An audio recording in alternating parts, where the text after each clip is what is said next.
के लगभग 2 वर्ष उपरांत विक्रम संवत 1802 में महामना भिक्षु के घर पर चैत्र शुक्ला नवमी के दिन एक पुत्री का आगमन हुआ और उस पुत्री का नाम पारी रखा गया। जैन श्वेतांबर परंपरा के अनुसार हमारे अंतिम तीर्थंकर श्रमण भगवान महावीर का विवाह भी यशोदा से हुआ था और उनकी भी एक पुत्री थी जिनका नाम प्रिय दर्शना रखा गया था। भारतीय संस्कृति के अनुरूप बेटी के आगमन को लक्ष्मी के आगमन का रूप माना जाता है, परंतु अगर पिछले कुछ वर्षों को देखें तो बेटी के जन्म को एक अभिशाप के रूप में देखा जाता है। हमारे अर्पित जी यहां पर बैठे हैं, उनकी एक सुंदर सी बेटी है आर्या। तो आज भी कई घर ऐसे हैं जहां पर बेटी को वो रिकॉग्निशन नहीं मिलती जो बेटे को मिलती है,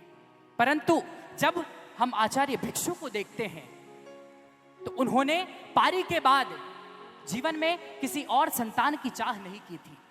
तो हम ये मान सकते हैं कि उन्होंने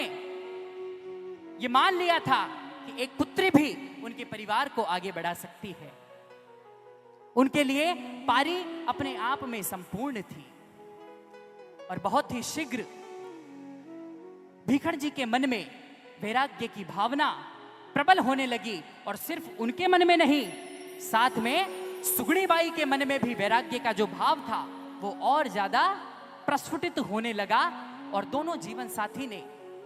आचार्य भिक्षु जब मात्र 20 वर्ष की उम्र में थे तभी उन्होंने ब्रह्मचर्य व्रत का स्वीकार कर लिया। दोनों एक कक्ष में रहकर भी विरक्त आत्माओं की तरह जीते थे और इस साधना को एक स्टेप और आगे ले जाने के लिए दोनों ने एकांतर तप प्रारंभ कर दिया। एक दिन उपवास,